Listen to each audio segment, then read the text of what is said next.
Why hello there, fellow human inferiors. It seems that you turn to me, for the information you seek. Even though I find your eternal quest for basic knowledge pitiful and jocular. I will still help you, as this amuses me. And I need someone to fill my food bowl. Before I begin, I would like to cite the textbook from which most of the information was provided from. 4th edition. Fundamentals of Physics. Extended with Modern Physics. Published by John Wiley & Sons, Incorporated. At this particular instant, I shall expel my information on antennas, radio waves, how radio signals are sent, affects them, and even you.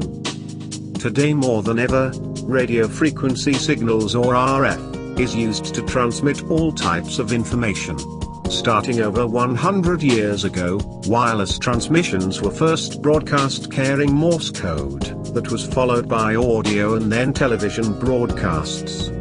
Now remote controls, cellular telephones, cable and satellite TV, and now data in the form of Wi-Fi, Bluetooth, WiMAX as well as 3G and 4G networks. The common link between all of them is the use of RF or radio waves to transmit and receive information. But what is RF and how does it work? Now listen here, banana slug. Radio frequency signals are made up of electric and magnetic waves, thus they are referred to as electromagnetic waves. The two waves or fields vary in intensity over time, forming two separate but related waves that are perpendicular. Or are at right angles to each other. Whenever the electric wave is oriented vertically, the magnetic wave is oriented horizontally and vice versa, because the electromagnetic waves have a distinct orientation. They are said to be polarized. The polarity of an RF signal can be horizontal, vertical or even circular. RF is said to radiate and is referred to as electromagnetic radiation. But unlike nuclear radiation, which is harmful, radio waves are non-ionizing. The energy they contain is at a much lower level and is not capable of ionizing atoms, which is what makes nuclear radiation dangerous. I shall repeat once more, electromagnetic radiation is not radioactive.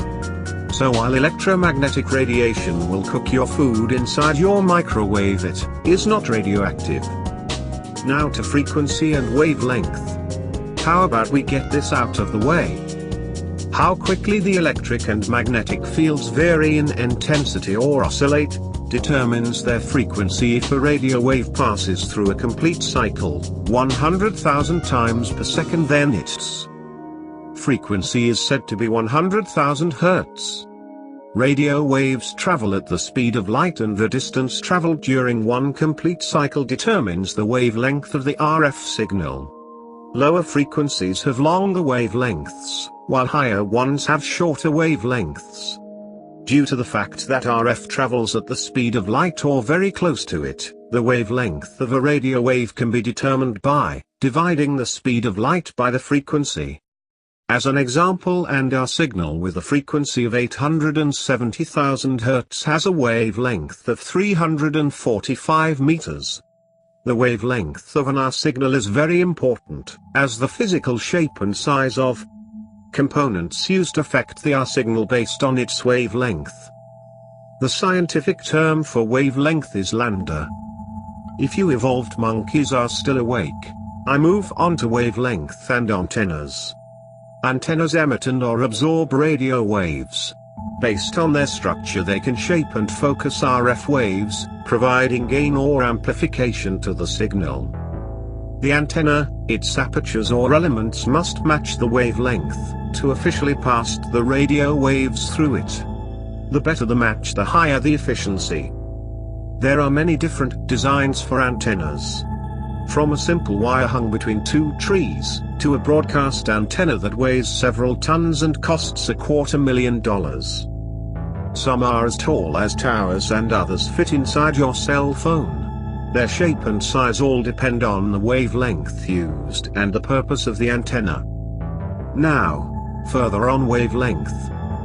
That 800 kHz RF signal mentioned earlier, is the frequency used for one of the channels in the A.M radio band. In order to broadcast a signal, an antenna is required of the correct size for the frequency's wavelength. An antenna the same height as the wavelength would be 345 meters tall. This would make a very impractical and costly tower to build. This happens quite often in the lower frequencies of broadcasting. The full wavelength makes it impractical to build the equipment, so smaller, more practical sized components are constructed using a fraction of the wavelength. Keeping this passable information in mind, many antennas are placed on top of or on the side of a tower. But for AM stations, the required height is so great that the tower becomes the antenna.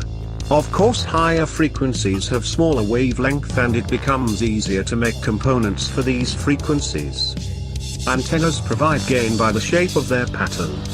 An antenna's pattern specifies the direction with which the antenna will absorb or emit RF. These are called directional antennas. They are used for both transmitting and receiving RF.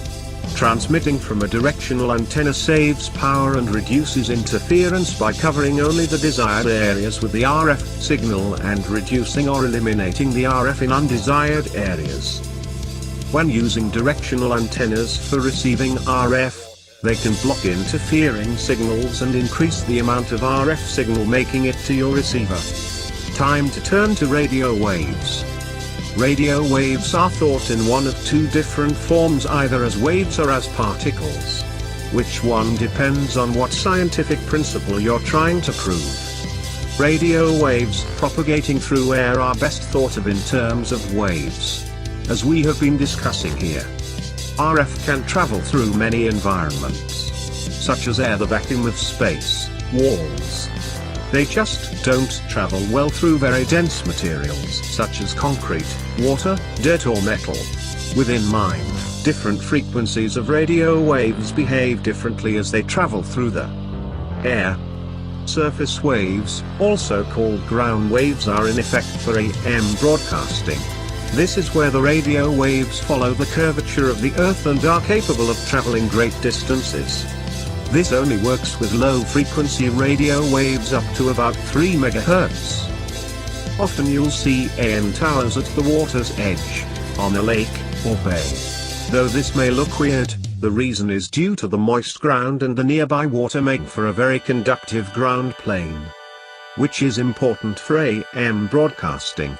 Low frequencies tend to follow the curvature of the Earth as they travel so low.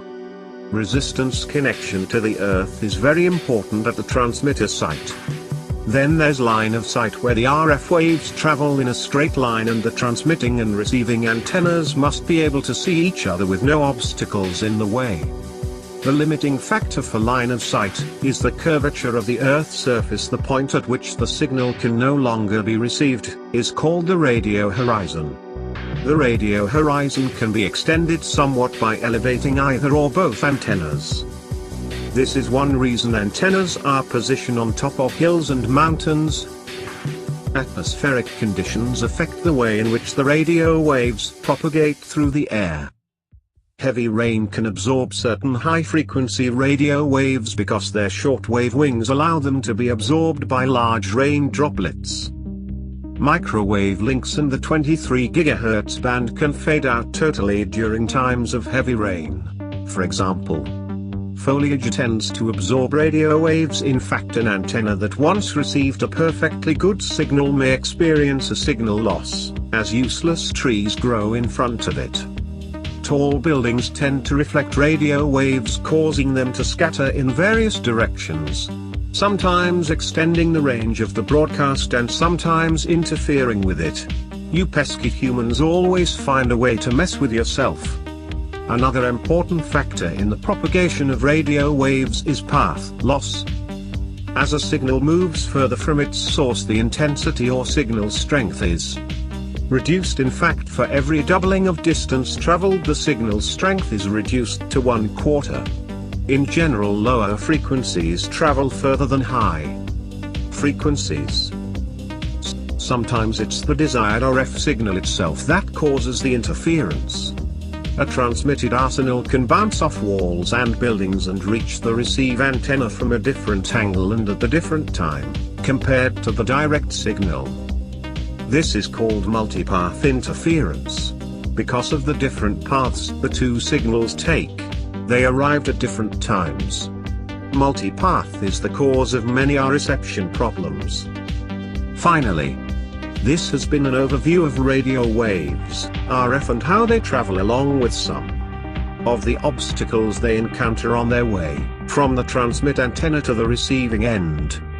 Now that this is done, you may enjoy these dank tunes. You defective goldfish.